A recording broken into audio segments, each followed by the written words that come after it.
welcome here to TalkFCB and welcome back to the channel, guys. A Barça news roundup coming up today, and believe me, there is plenty for us to get through. We are going to kick off with the latest on Emerson's future after he's been strongly linked with a move to Inter. We're also going to be talking about Memphis Depay and the doubts that have started to emerge there surrounding his possible signing for Barcelona. And of course, we are going to be covering the big breaking news. Garcia Pimienta has been sacked as the Barca B coach. Why exactly has that happened? And who could replace him? It is all coming up. Let's get to it. Come on. Because kicking off here with Emerson and the latest on him, because first of all, big congratulations to him. He has indeed been included in Brazil's squad for Copa America. Brazil there will kick off the tournament on Sunday against Venezuela. And of course, I'm hoping to see Emerson get some minutes in that Brazil side. And of course, we did discuss earlier on over on MORETALKFCB my full Copa America predictions. And of course, Emerson was announced there officially by the club very recently as our third signing of the summer. It was confirmed there that we're going to bring him back from Real Betis for a fee of €9 million. But there has always been rumours there in the media that we could only be bringing him back just to sell him on and ultimately make some money. Now, yesterday, big rumours emerged, and even there are reports that Emerson's agent actually met with Inter, because apparently there, should Inter Milan sell their right back or their right wing back Hakimi this summer, their number one replacement for him would be Emerson. And for that reason, doubts have emerged over Emerson's future at Barça, because Inter have already received very big offers there from Paris Saint-Germain and also from Chelsea for Hakimi. They're reportedly holding out there for around €80 million for him, and they could get that. They could get very close to that fee. PSG and Chelsea, with all of their resources, they're bidding very high for Hakimi. And actually, this is why we can't allow this to happen. You look at it there. You imagine that Inter sell Hakimi this summer for 70, 75, maybe even €80 million. And then you imagine that they come to us for Emerson and we say, okay, you can have him for say 25 million, 30 maximum, and some of that money has to go to Real Betis anyway. It makes no sense. Why would we sell our own player there, somebody at right back who we need? It's not like we're blessed in that area. Serginho Dest is still developing. Sergio Roberto, we believe, should end up leaving the club this summer. We need Emerson right here, and I just don't think it makes any sense at all to sell him. The good news, though, coming out on that front today is that Emerson and both the club have not changed their stance on what they expect to happen with the right back this summer. The club see him as an important player in the first team, an important addition there to our squad, and also Ronald Koeman is very much counting on him and expects to have him in his squad next season. And I would also look today as well at the fact that on social media, Emerson posted a video there. Of course, like I say, he's away preparing for the start of Copa America, but he posted a video to say that I'm currently with the national team. I'm away right now with Brazil, but he said soon we will be together. He was addressing there us Barcelona fans. He said, I want you to know that you, talking about Barca, are part of my childhood dream, and now it's come true. He said, Visca Barça.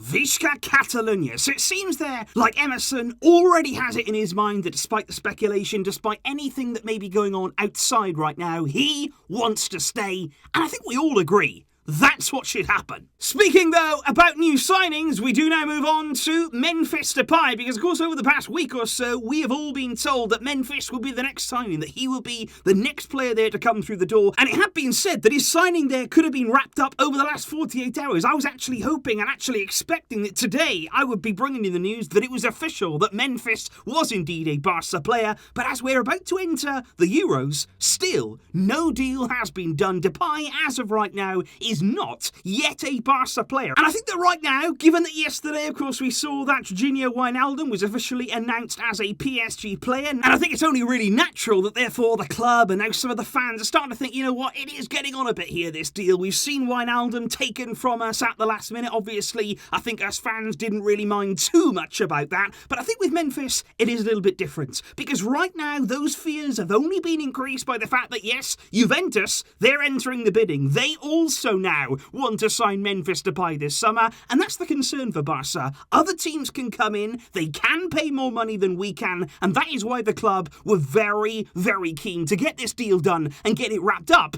as soon as possible. Apparently there, according to reports in Italy, Juve there are not only joining the bidding for Memphis, but they have outbid Barca in terms of their personal offer to Memphis Depay. They've apparently offered there around 3 million more in salary in terms of the yearly sum to Memphis than what Barca have. But once again, we are standing firm. We have no intention here, and again rightly so, of entering a bidding war, regardless of whether we believe that Memphis can improve us, regardless of whether or not Ronald Koeman has requested the signing. I think it's very, very important here that, again, we stick to what we can afford. We cannot go above and beyond for players. We cannot spend money that we do not have. Those are the mistakes that we've made in the past, and I think we have to stick here with the precedent that we set in the deal with Wijnaldum. We will not be pushed around. We will not be bullied. You either want to come and play here, you either want to come and put on that Barca shirt and be proud and feel like you belong at this club, or you could earn more money, but go elsewhere. If you want to earn more and go to Juve, if you want to earn more and go to PSG, you can do that. And Memphis yesterday, speaking there in his press conference ahead of the Netherlands' clash against Ukraine this weekend, he was asked specifically about Barca's interest, whether next season he would be playing his football in Spain, but he responded. He said, there's always speculation, but I'm absolutely focused right now on the national team. He said, if you ask me about my future, I'll tell you that my future is Holland versus Ukraine on Sunday. I won't say anything else. The transfer window is long, and there is a long time ahead of us. So it seems like this deal with Memphis, unless there are any dramatic changes, it's not going to be as imminent as maybe it was once thought. But of course, guys, we do have to move on to that big breaking news today on Friday. It has been confirmed there officially by the club that Garcia Pimienta, the Barcelona B coach, he's been sacked by the club. His contract there was set to expire next summer in 2022, but today he was called in there to the Barcelona training ground. He was told that, you know what, we're grateful, we appreciate your work. It was all done in a very amicable way. But his contract has been terminated, and it's been said there that it'll cost less than €1 million to pay that off.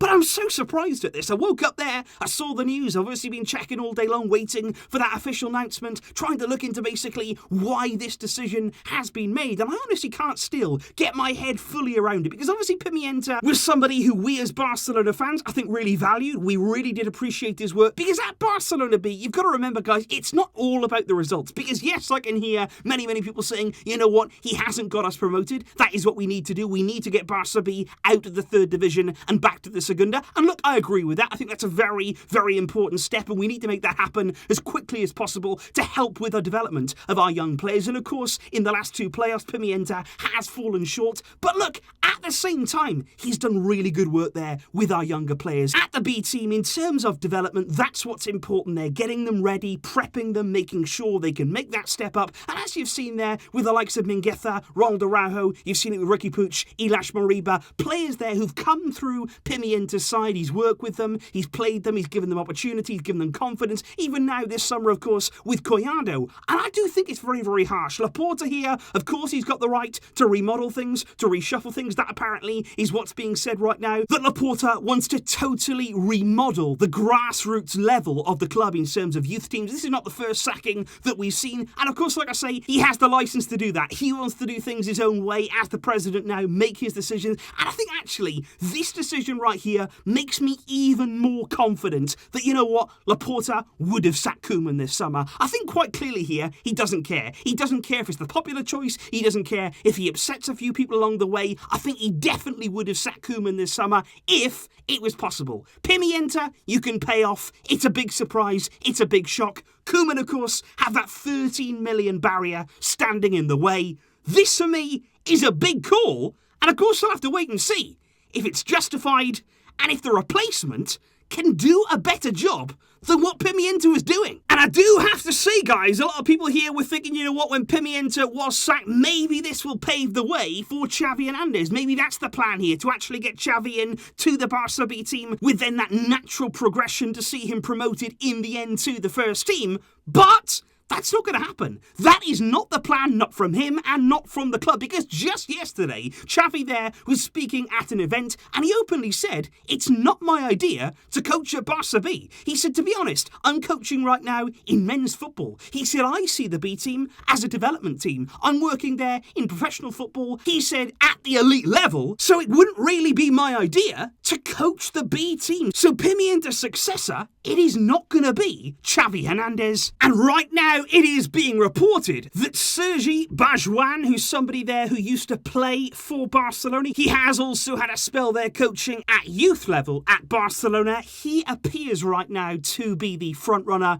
But like I say, guys, we're going to have to wait and see to understand the ramifications of the decision. It has come, like I say, as a huge surprise to me. And of course, what I want to know is, what is your take on it? What do you think there about the sacking of Pimienta? Is it justified? Can you understand in a way why it's happened? And what do you think there, looking to the future? Let me know, guys, on Emerson, on Memphis, and on Pimienta. And I, of course, will see you very soon indeed. Thanks for watching, guys, and thank you for your support. But until next time, as always, Visca El Barça.